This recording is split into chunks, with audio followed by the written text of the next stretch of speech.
Então, muito boa tarde. Espero que tenham gostado desta visita muito rápida, mas com certeza muito interessante à Sociedade de Geografia de Lisboa.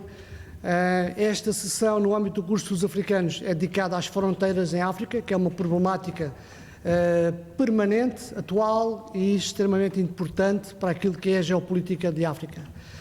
Nós vamos aqui adotar, obviamente, uma perspectiva histórica das fronteiras. Portanto, vamos hoje ter o privilégio de ter connosco o Sr. Tenente-Coronel Ferreira, Tenente-Coronel de Engenharia, que é professor de História Militar no Instituto Universitário Militar e que, obviamente, preparou aqui uma sessão para nos falar um bocadinho sobre a Constituição e a forma como as fronteiras em África surgiram e depois, obviamente, teremos aqui tempo para um debate para falarmos um bocadinho, trocarmos até, eventualmente, algumas opiniões da vossa parte. Portanto, meu Tenente-Coronel, muito obrigado.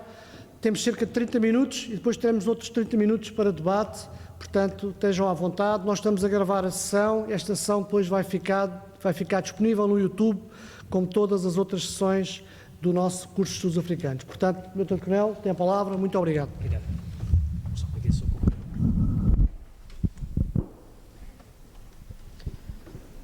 Bom, antes de mais, boa tarde. Pelo menos para a audiência que já veio na minha viatura, já captei a atenção, não é?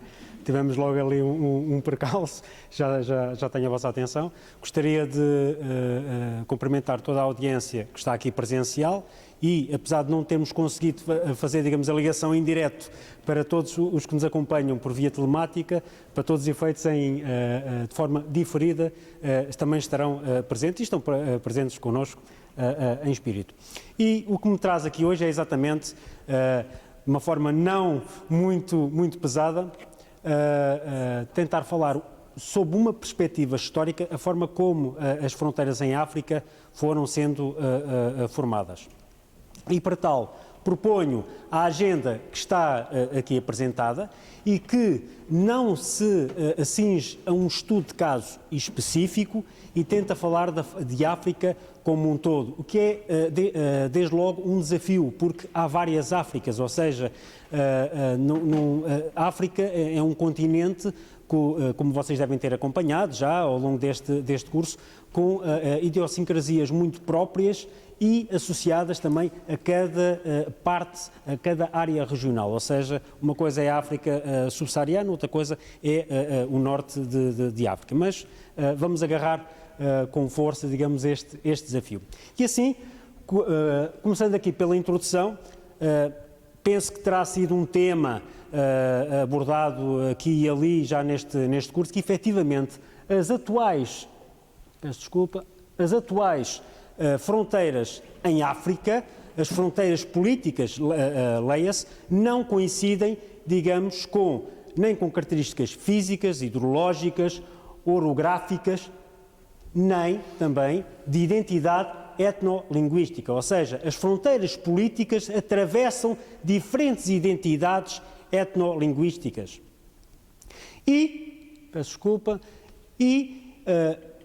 Apesar da historiografia não o fazer, a percepção que nós temos do passado é que este não respeito pelas características físicas e de identidade étnico-linguística presentes em África se deram neste evento, na Conferência de Berlim, 1884-1885, que está aqui representada nesta gravura, lá mais à frente também iremos falar dela, ou então de uma forma mais pictórica, em jeito de caricatura, em que terá sido feita, digamos, a partilha. Vamos ver se terá sido mesmo assim.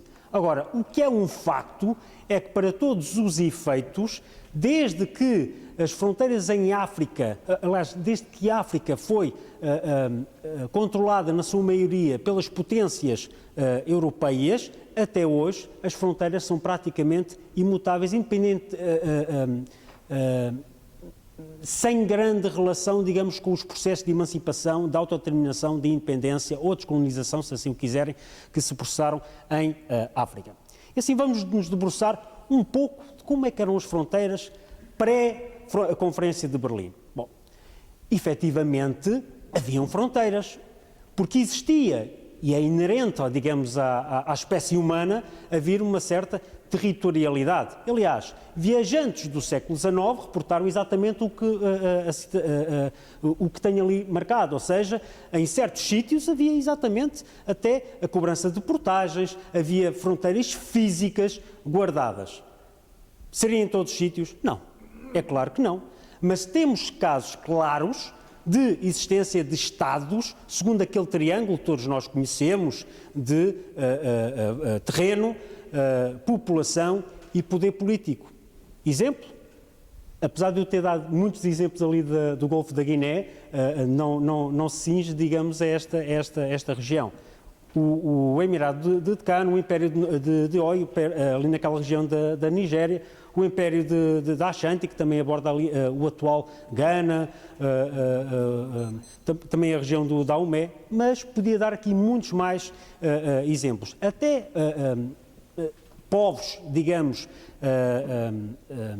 nómadas, também manifestavam ter um certo sentido de territorialidade e de fronteiras, nomeadamente os Maasai, na África Oriental.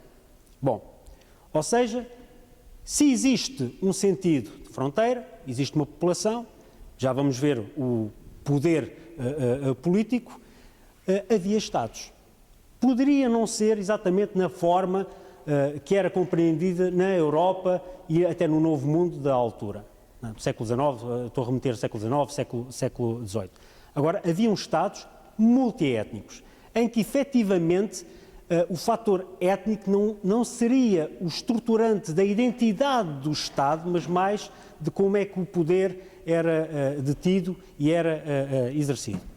Desta forma, as fronteiras, de uma forma geral, atenção que eu estou não vejam isto como uma generalização para toda a África. As fronteiras devem ser encaradas não como fronteiras rígidas sob o olhar atual, mas sim como fronteiras tipo zona, em que o poder, dentro de fronteiras dentro das quais o poder político era exercido mais sobre as pessoas do que propriamente sobre o território.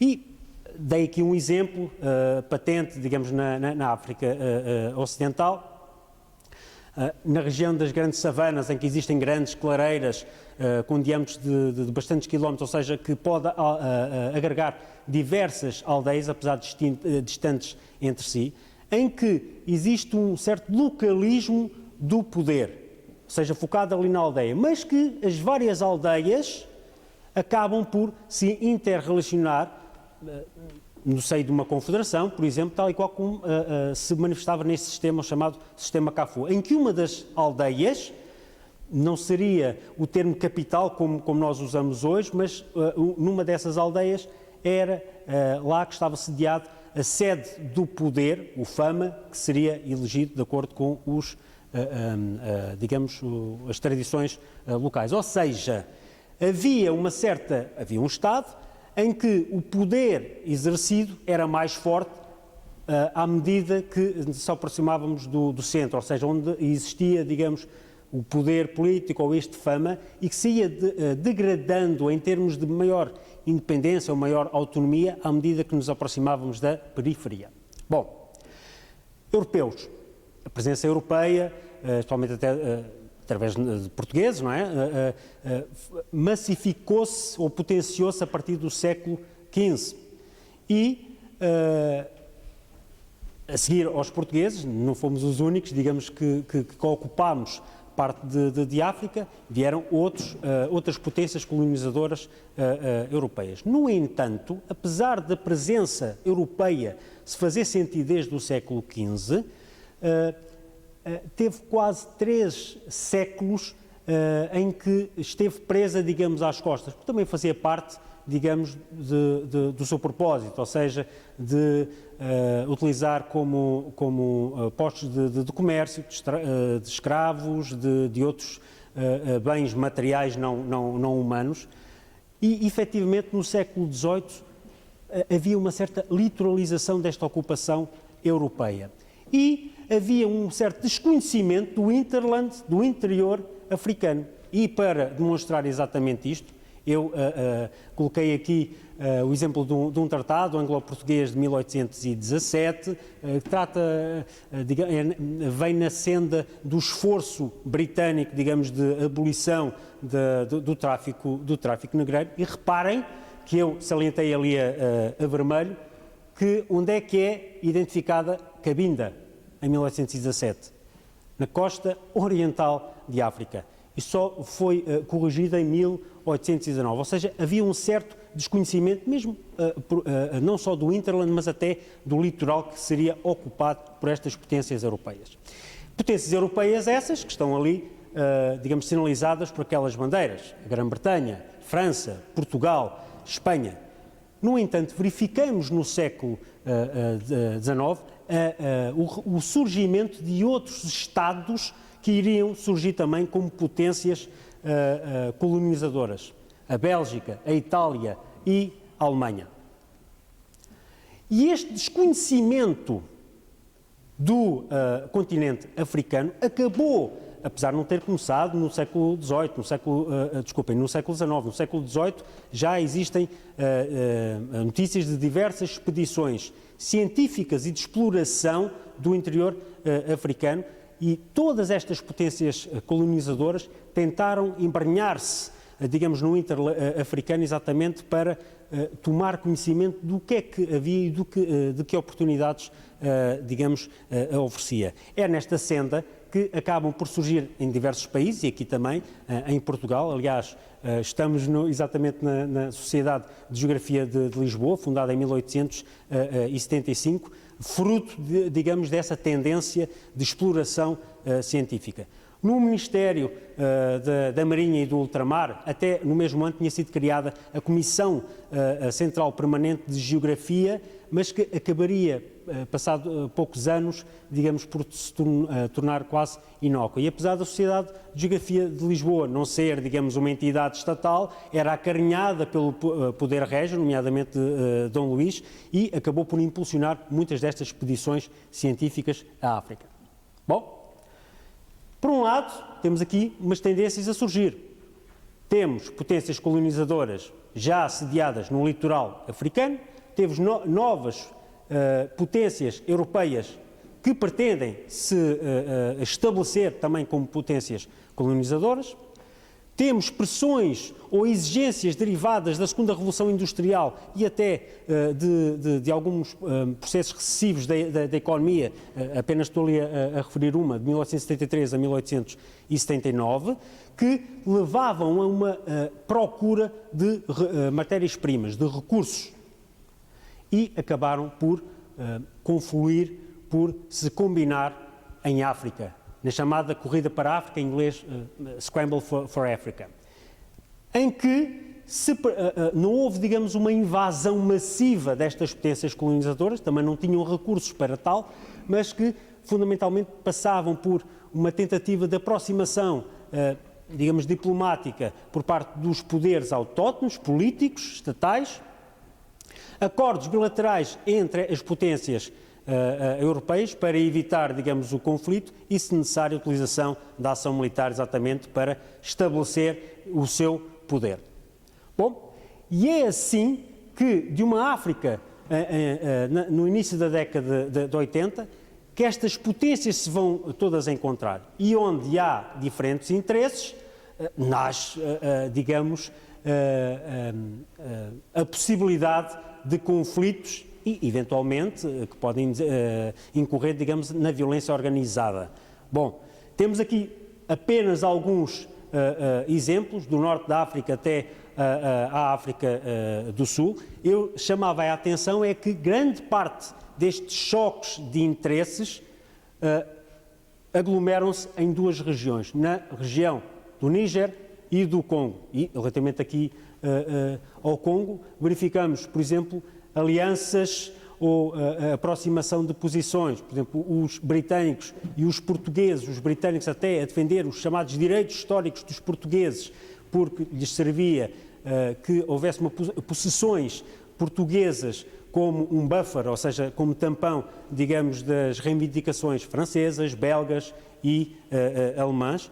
e a mesma questão, a chamada questão do ZAR, acaba também por, digamos, atrair o apetite de outras potências. Bom, então, face a este potencial de conflito, nasce a ideia de uma conferência, de um concerto das nações, claramente dominado, digamos, pelas principais potências, Grã-Bretanha, a França e agora a nova, rejuvenescida Alemanha. E é assim que em 1884 é convocada a conferência em Berlim, até por Bismarck, com os objetivos declarados que estão ali apresentados, ou seja, discutir a liberdade de comércio, de navegação naquelas duas regiões que eu vos chamei a atenção, Níger e o Congo, e a eventual possibilidade de acordo sobre critérios de futuras anexações em África. Ou seja, oficialmente não se iriam discutir, digamos, questões de soberania, de qual é que seria a potência com direitos ou não direitos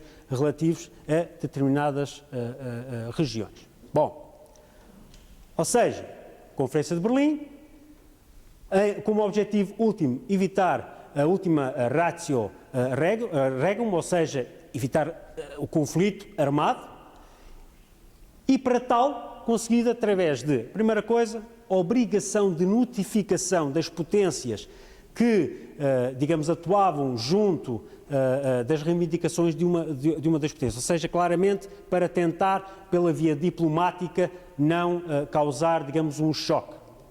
E o tal princípio da ocupação efetiva. O que nós verificamos é que não existe a palavra, ou seja, não existe a utilização da expressão princípio da ocupação efetiva nas atas da Conferência de Berlim. O que existe é no artigo 35º um reconhecimento que nas costas, ou seja, no litoral, continuávamos no litoral do continente africano, as potências tinham que comprovar que conseguiam exercer autoridade nesses espaços. Ou seja, tudo que ia para dentro, digamos, penetrava no hinterland africano, era uma extrapolação deste princípio, o que deixava alguma margem de manobra, digamos, para grande parte das potências. Bom, isto é uma teorização minha, tá bem? Não é de um autor, mas eu penso que exemplifica bem do que é que resultou, digamos, da Conferência de Berlim. Ou seja, o mecanismo passava, primeiro, por acordar com as potências de fora, não africanas, com as potências colonialistas, acerca de reivindicações para procurar, digamos, mitigar conflitos. O segundo ponto era, porque efetivamente também não havia a capacidade nenhuma destas potências de ocupar massivamente com colonos brancos europeus a África, tentar uma aproximação diplomática, nomeadamente sob a forma de protetorados, digamos, das várias regiões. E, com o tempo, transformar estes protetorados em colónias de facto, ou pelo uso, ou mesmo pela força.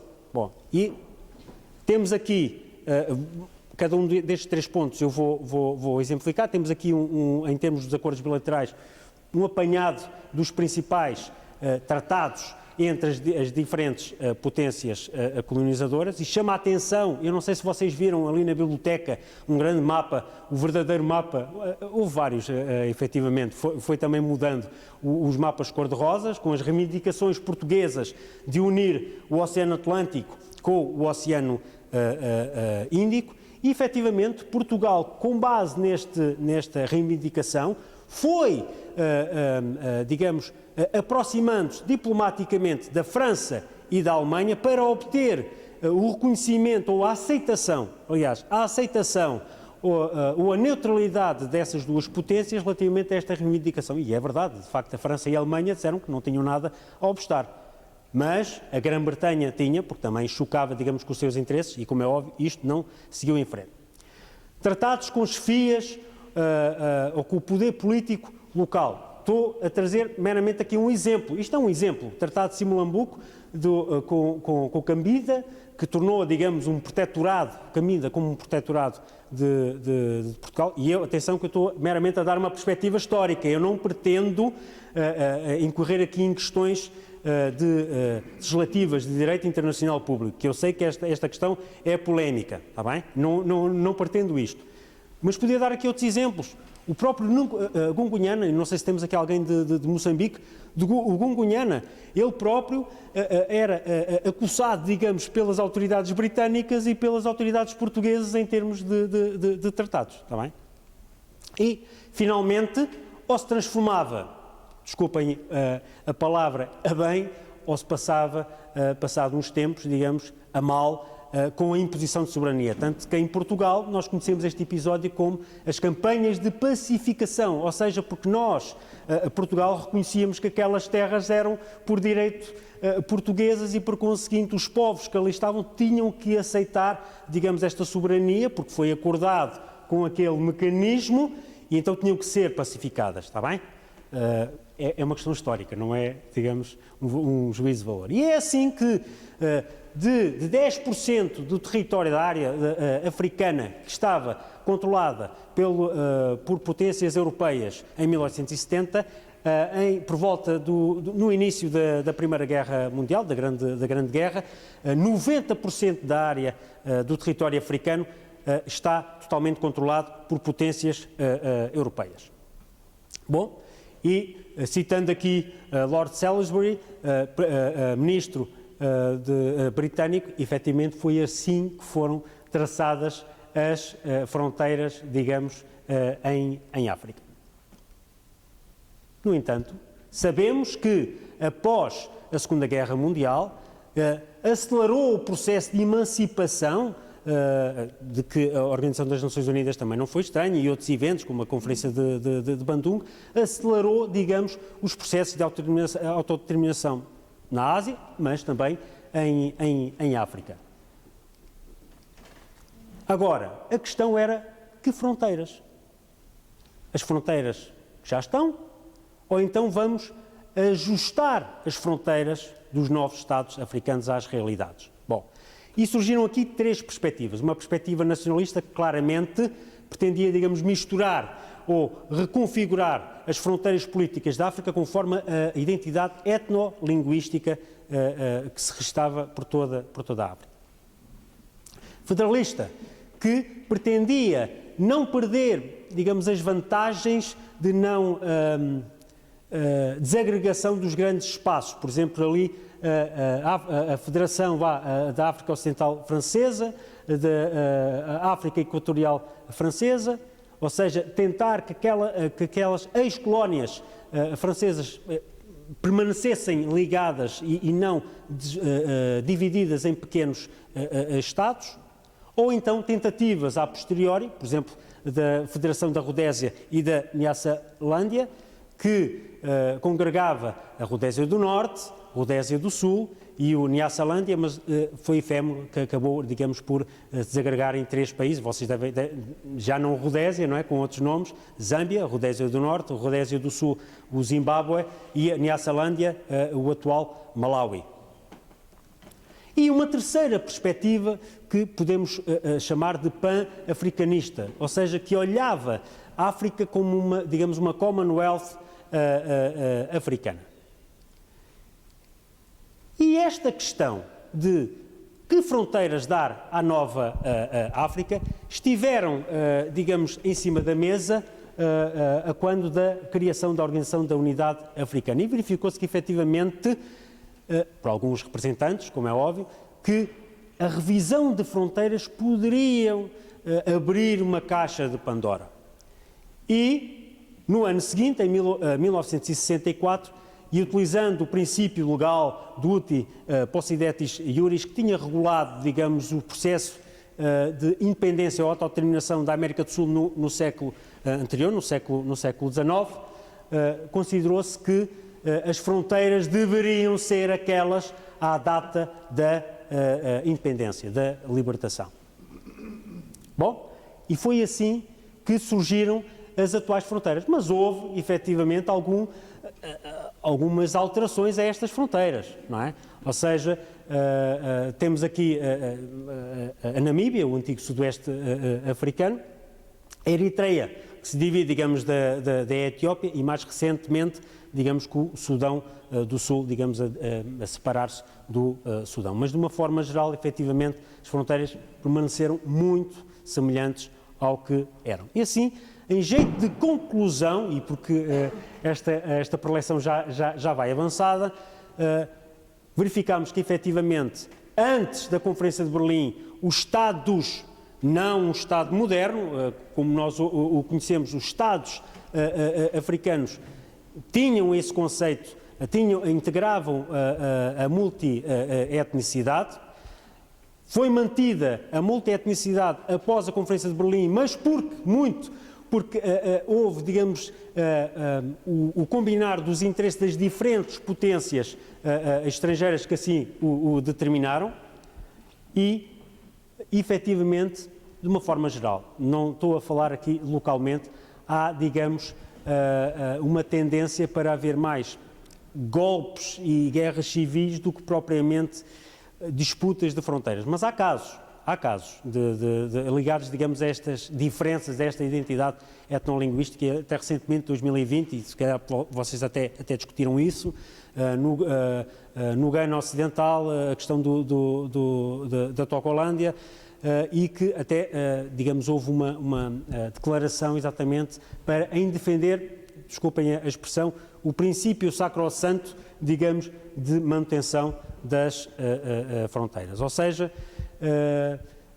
fica aqui o debate, não digamos, se calhar, para este espaço, porque isto era uma perspectiva histórica, qual é que seria a solução exatamente para, digamos, esta problemática e de como ela às vezes é utilizada como um argumento, digamos, para fomentar algumas divergências. Pronto, e terminava aqui a minha preleção, espero que não tenha sido muito maçador e propunha então algum espaço de debate.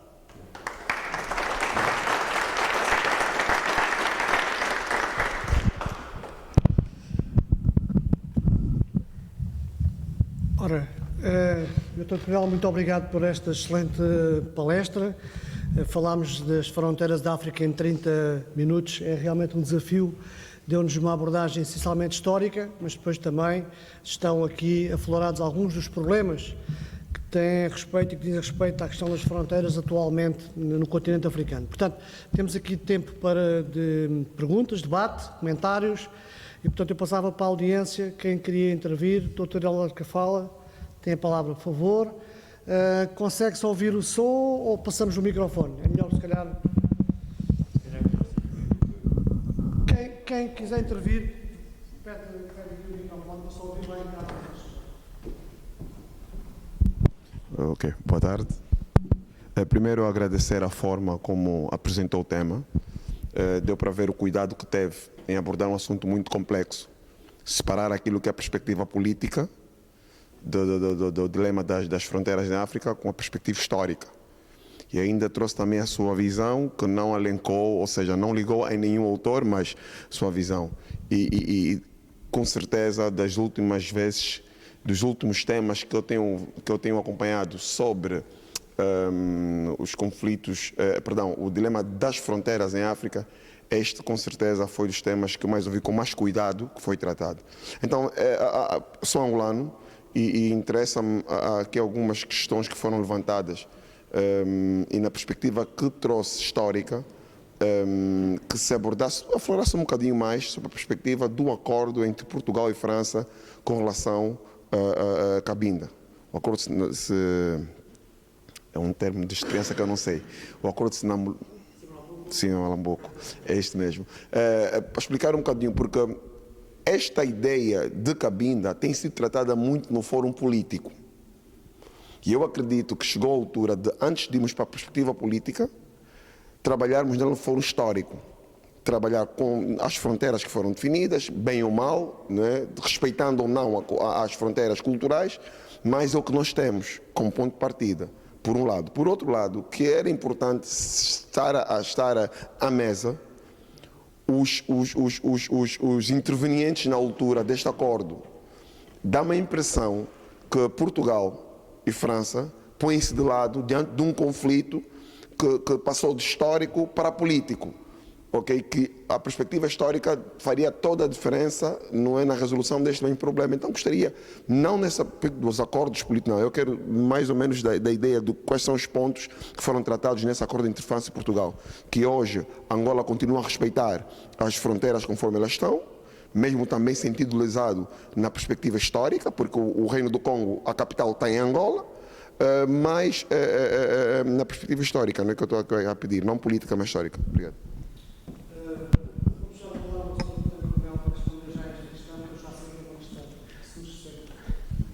Pronto, é de facto uma questão polémica e eu vou tentar não ferir aqui as suscetibilidades. Em primeiro lugar, porque aquele tratado de 1886, se não estou em erro, entre França e Portugal, eu não tenho aqui preparado. Agora, é verdade que a grande parte da reivindicação está se a região de Cabinda pertencia ou não, digamos, ao Reino do Congo. Podemos também agarrar naquele conceito, digamos, da fronteira tipo de zona. Agora, coloquem-se e não há nenhuma fonte historiográfica que vá mostrar isto. É por isso que a história, digamos, é tão viva, não é? Porque é sempre uma interpretação, não é? Mas se nos colocássemos, digamos, na época, se nos conseguíssemos, digamos, transportar para a época, certamente, se agarrarmos naquele mecanismo que eu apresentei ou que tentei vos propor, vou sugerir, a França e Portugal, o que lhes interessava era, em primeiro lugar, evitar o conflito entre eles. Ou seja, acordar se a fronteira de Cabinda fosse agregada a Angola ou ao Reino do Congo ou não, estava assente ou em que rio e em que linha. Ou seja, em primeiro lugar, esse ponto. Agora, falou aí de um aspecto, se calhar alguma da audiência poderá não saber, não sei se é isso que está a referir, que é os intervenientes.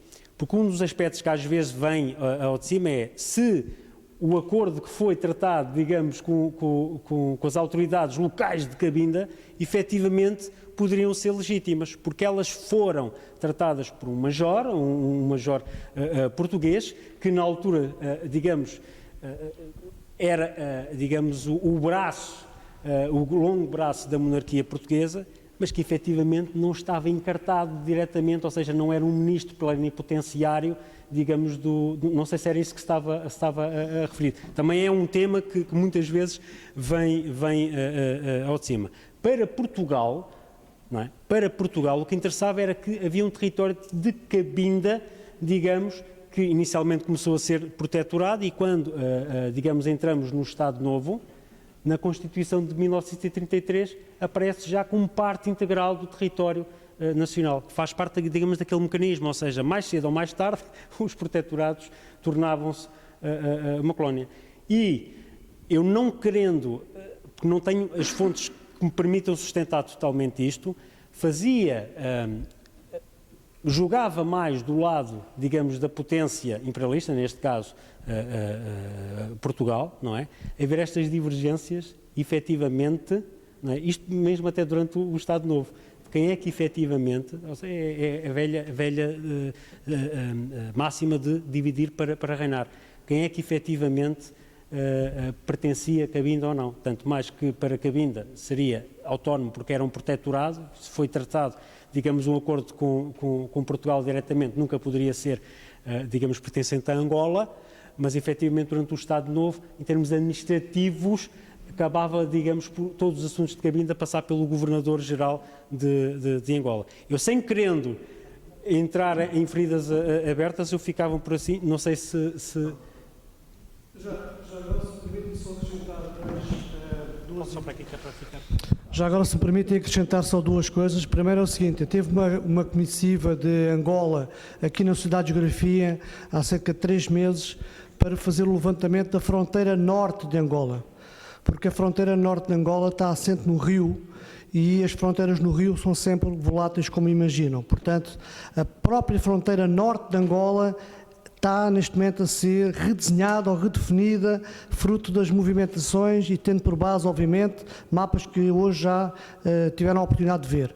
Depois, a segunda questão, também muito rápida, que nos levaria para um conjunto também de conferências, tem a ver com as fronteiras marítimas em África. Portanto, as fronteiras marítimas em África não estão definidas. Esta apresentação que foi aqui feita, este movimento histórico, esta questão da Conferência de Berlim, definiu as fronteiras terrestres, mas não foi definida as fronteiras marítimas.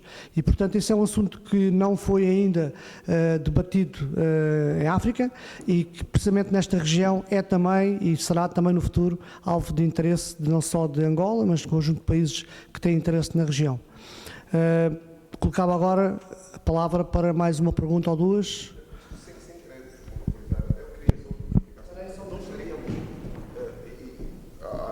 O esclarecimento foi. Percebi. Não estaríamos aqui a falar, nesse caso, propriamente Cabinda, e mostrou-nos muito bem a história da partilha da África, da Conferência de Berlim. É a delimitação das fronteiras versus os acordos que os Estados ou as colônias as potências foram fazendo, porque o que dá a impressão é que a Conferência de Berlim traçou, não é, alguns limites, mas os atores em causa, em função dos interesses, foram também fazendo uma segunda delimitação, de acordo com os seus interesses. Quando eu falei dos intervenientes, seria nesta altura, e todo conveniente, e ainda bem que houve uma comissão que esteve cá, angolana, que neste processo, Portugal é que esteve à frente. Portugal ou a França é que negociaram. Quando, atualmente, o conflito nem é entre Portugal e França, é entre Angola e Congo. Ok? Congo, quando falamos Congo, pronto, alguns que reivindicam. Então, não seria a altura certa de levantarmos e falou muito bem, nunca se estudou, levantarmos essa visão para que se esclareça que uma coisa são as fronteiras definidas e outra coisa são os interesses, os acordos políticos que foram traçados que precisam de ser cumpridos. Nós temos alguns casos desses. A ilha de Santa Helena, não sei o que é que se passa, não sei de história, mas sabemos que está muito próximo de Angola, mas não é um território angolano. Não poderia também transferir esse conceito, essa visão para a Cabinda? É mais ou menos essa ideia que eu gostaria de perceber.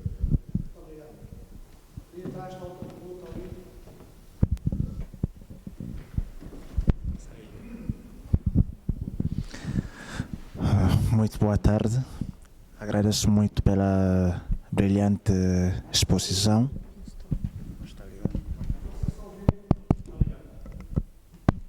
Não é preciso. Está a funcionar, não é preciso. Não é preciso bater, é que senão dá-me cabo dos ouvidos. Está a funcionar. Está a funcionar, tá?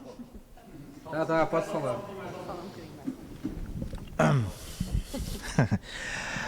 Agradeço pela abordagem, adorei. Não sei se é bem uma pergunta, mas é para esclarecer aqui a afirmação que no período pré-colonial já existiam territórios multiétnicos. Sim, é verdade, mas é totalmente diferente a visão multiétnica que hoje em dia nós temos. Porque as sociedades multiétnicas pré-coloniais resultam das mesmas relações e da evolução demográfica dos povos que se encontram nesse continente. E, portanto, isso normalmente vai criar o que é uma estabilidade, mesmo que sejam de etnias diferentes.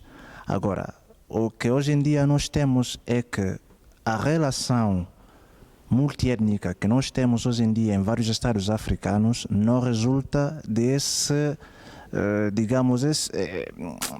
como é que posso dizer isso? Não resulta da mesma vontade dos próprios povos que hoje em dia habitam nessas terras. Portanto, podemos ter exemplos, como já falamos aqui, nos Yorubas, também no Império de Mali, onde realmente existiam essas comunidades multiétnicas. Mas hoje em dia, o que aconteceu depois da Conferência de Berlim é que juntaram povos que não tinham prévios contactos entre eles, ou que tinham contactos, mas não eram contactos, digamos assim, amistosas, mas les obrigaram a fazer parte do mesmo país. E quais são as consequências? O que nós temos, golpes de Estado, sistemas políticos que realmente não tem nada a ver com a realidade do país. Várias guerras como da Biafra, como o que aconteceu no Ruanda, que tudo isso é por culpa dos belgas, e portanto é totalmente diferente a composição multiétnica dos Estados atuais e a multicultural que existia antes da chegada dos europeus.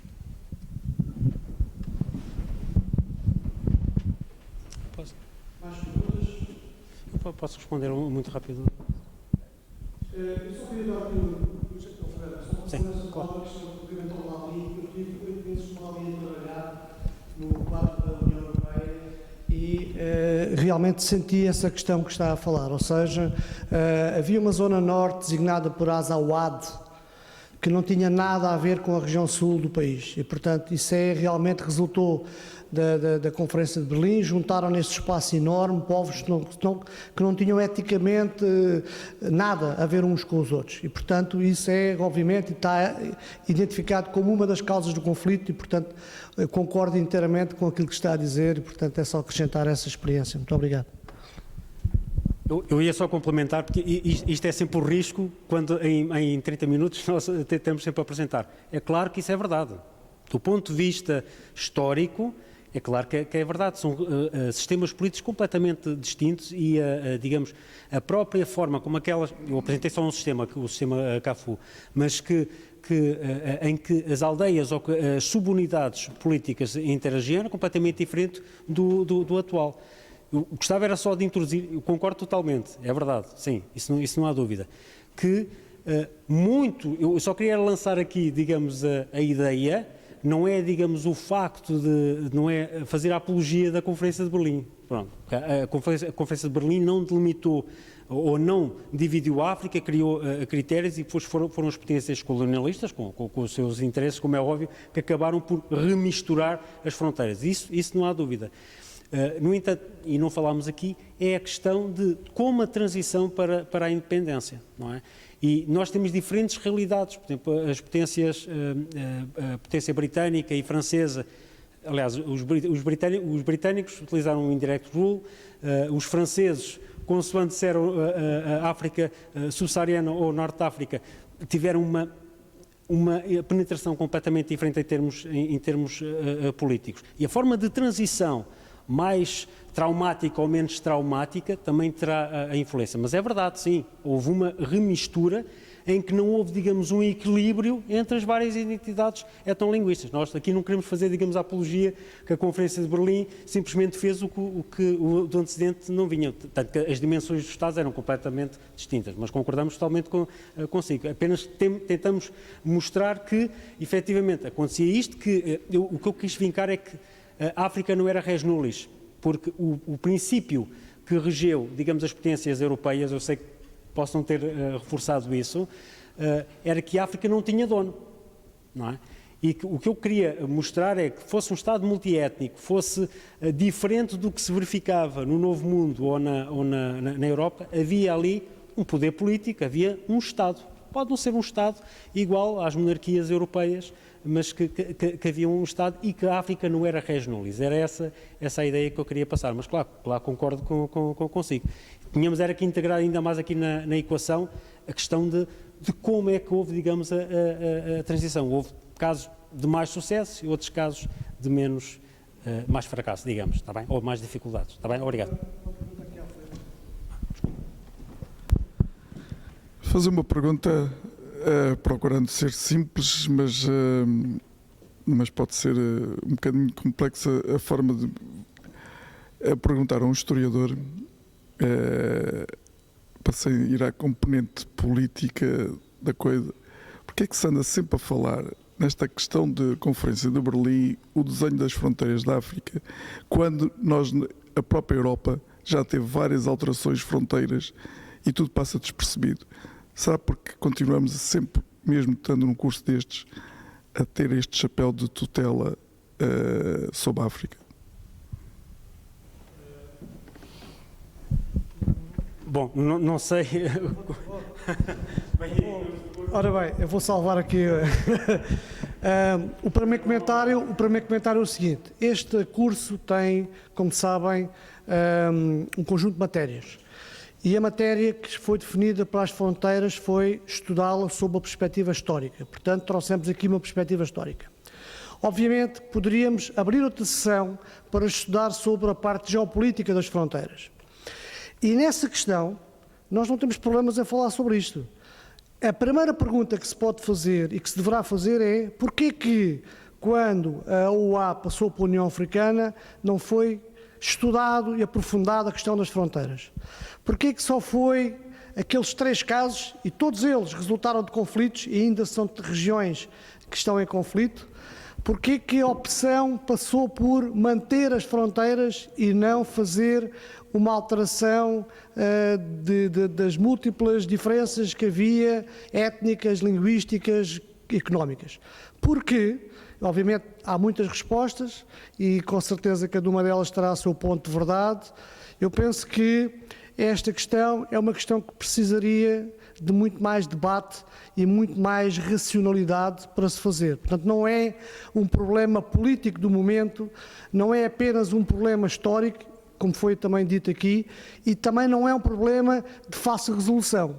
Porque no momento em que sejam colocados sobre a égide da União Africana um problema de fronteiras numa determinada região, estamos a ver que este fenómeno vai se espalhar por toda a África e vai com certeza originar não só estes 3 conflitos, mas outros tantos, ou bem mais do que aqueles que podem ser apresentados. Portanto, eu também gostaria de ouvir, eventualmente, a vossa opinião sobre isto, mas eu penso que a decisão sensata da União Africana foi manter estas fronteiras por momento, para que possam, numa situação mais historicamente favorável e através de outros processos, case by case, eventualmente aprofundar e poder até redesenhar algumas fronteiras. Esta questão está também associada com a questão das fronteiras marítimas, como eu já aqui também disse, e é um tema que vai estar em aberto também nos próximos anos, para não dizer nas próximas décadas. E, portanto, eu não queria acrescentar muito mais a isso. Não sei se algum dos camaradas tem uma visão diferente. Sr. Professor, eu gostava imenso de o ouvir.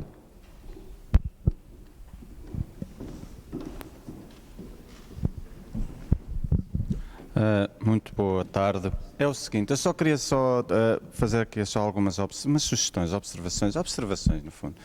É que muitas vezes temos a ideia do que aquilo que é comumente analisar é que quando olhamos para o mapa da África, associamos que ficamos com a ideia de que as fronteiras foram definidas, muitas vezes associa-se que as fronteiras ficaram definidas na Conferência de Berlim, mas não. Ela de facto é um produto e uma dinâmica evolutiva e que se correlaciona com as mudanças na conjuntura internacional entre 1884 e 85 e até o Sudão do Sul em 2011. Eu aqui podia até mostrar-vos, só que está no móvel, está muito pequeno. Eu, por exemplo, eu costumo entregar sempre isto aos alunos, se puder. Mostra assim primeiro. Que são os mapas da África. Isto é foi retirado por um professor que fez os estudos em Inglaterra. Então, vocês poderão ver aqui, 1890, o mapa da África. Praticamente não conhecemos nenhum país. Aqui, vamos ver. Depois reparem aqui, em 1900 também não existem estes países todos que falamos, Togo, Benin, Burkina Faso, existiam alguns países, depois mesmo em 1914 também não, era a Freixo West África, era e outras regiões, mesmo também no sul, reparem, a África do Sul, toda esta região, na África do Sul também. Sim, podemos correlacionar os mesmos mapas. Para aqui. Claro. Esta parte era a União da África. Pois, realmente, os mapas só começam a ficar definidos, estes mapas, a partir dos anos 60, não é? Com o início corresponde Com os nomes, sim. Com os nomes, começa a corresponder com a Primeira Guerra, a independência. E eu só queria também dizer mais Ele está a separar aqui.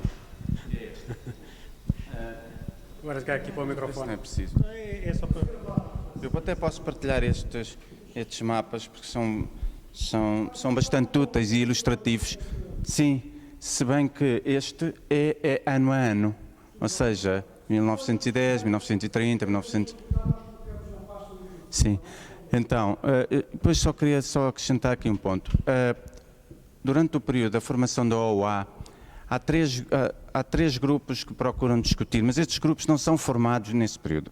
Já aparecem em Manchester, depois evoluem também para a Conferência de Bandung e depois já era possível identificar dois grupos principais, que eram os minimalistas e os maximalistas. Os maximalistas era o grupo de Casablanca, que considerava que a África toda deveria ser uma só e que retirar-se as fronteiras africanas e constituir-se apenas uma África. Depois havia o grupo dos minimalistas, que era o grupo de Brazzaville, que se referia que não se toca nas fronteiras, deixamos as indivisibilidades de cada um, etc. E a discussão não parava, só que acabou por concluir é o grupo de Monróvia, que dá razão ao grupo de Brazzaville de salientar essa tal indivisibilidade das fronteiras.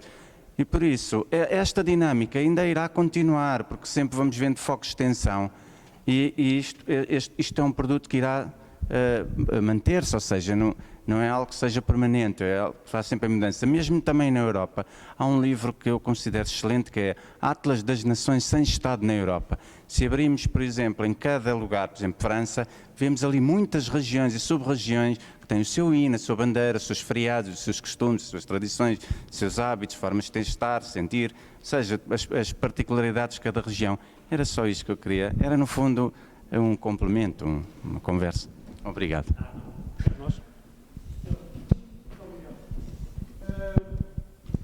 Portanto, já estamos aqui no adiantado da hora.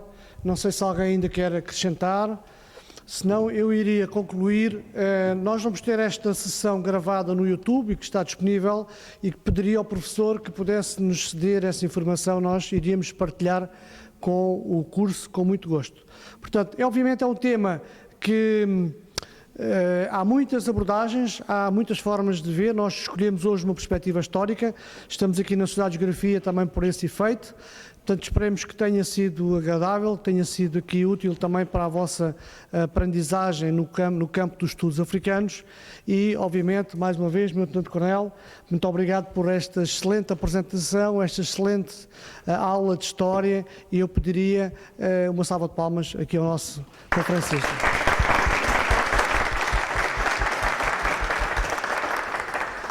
Portanto, muito obrigado. Terminamos a sessão de hoje. Portanto, vamos nos dirigir até lá abaixo ao autocarro e amanhã de manhã continuamos o nosso curso com uma sessão às 9h15 e, portanto, no Instituto Universitário Militar. Muito obrigado a todos mais uma vez. Pronto.